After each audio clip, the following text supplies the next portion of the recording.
Hi everyone, in this video I'm going to do a brief earnings review for Coca-Cola fiscal 2022 third quarter results, so let's get right into it. In this quarter, the main theme was Coca-Cola's pricing power. That was refreshing to investors to see its ability to raise prices and not lose customers. Overall revenue increased by 10% to 11.1 billion in the third quarter. Earnings per share of 65 cents was up 14% from the same quarter last year. Now, this is even more meaningful during this current period for investors considering widespread inflation worldwide, raising costs for all businesses. The fact that Coca-Cola was able to deliver double-digit earnings growth despite the inflationary environment was impressive. They did this with double-digit price increases to offset their rising costs. So Coca-Cola has passed along those prices onto customers, and customers have not flinched. In North America, Coca-Cola increased prices by 15%. 15% on soda.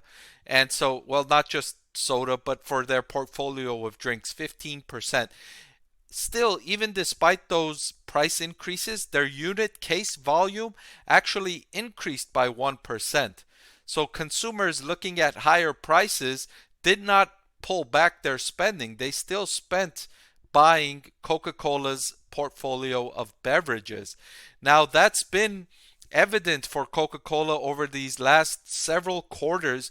Management has been on the conference calls talking about how this period of inflation has been unlike any period in years past. Previously, when the company has increased prices for their products, customers have pulled back spending.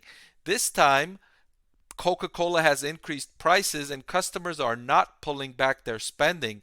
This is called elasticity of demand, and Coca-Cola has said it's stronger than ever right now for Coca-Cola, meaning it's got great pricing power. And this could be so for several reasons, namely that consumer balance sheets are still strong following several rounds of fiscal stimulus passed by governments worldwide. And so customers feel like they've got some money in the bank, and so they can pay these higher prices, at least for the time being. Now, that's not sustainable, right? Because eventually those balances are going to come down if prices keep increasing higher than wages, which is what's been happening.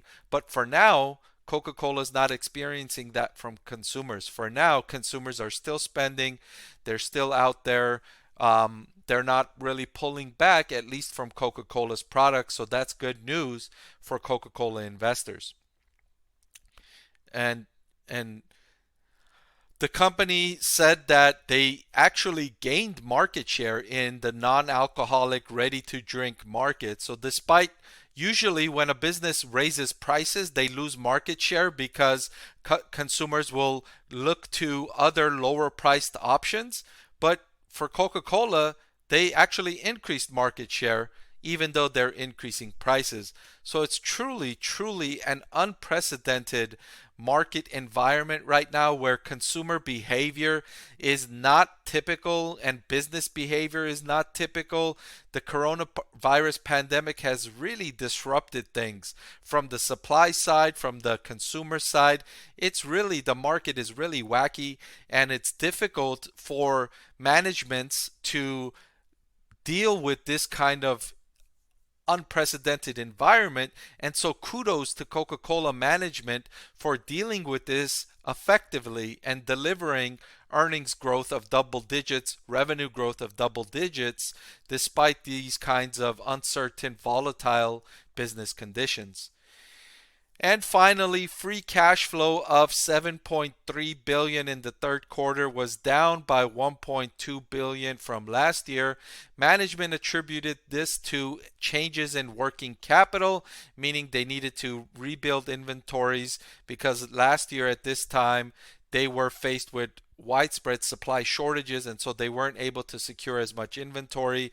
They were, instead of offering a portfolio of 300 to 400 beverages, they shrunk that down to offering only 200 beverages. So instead of having every variety of cherry Coke, cherry Diet Coke, Diet Cherry Coke with a twist of lemon, and all of those varieties of flavors, they kind of boiled it down to the core flavors that were selling the best at this time last year. And now this year they're able to expand the portfolio wider now that supply shortages have eased a little bit. They're not completely back to normal, but they've eased a little bit, so that's allowed Coca-Cola to kind of expand its portfolio, and that has increased its working capital investment and thereby decreasing its free cash flow down to 7.3 billion, which is still very healthy, to earn 7.3 billion in cash flow in a quarter for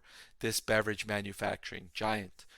Okay, so that's all I've got for Coca-Cola's earnings update. Thank you for watching, and I'll see you next time. I want to thank the Motley Fool for sponsoring this video. The Motley Fool is a company that provides investing insight and stock recommendations for all investors of all skill sets and risk levels. So I'm proud to partner with the Motley Fool to bring you 10 stock picks from their popular product, Stock Advisor. Stock Advisor has beaten the market by more than 3 times. Go to fool.com/Parkev to get your 10 stock picks now.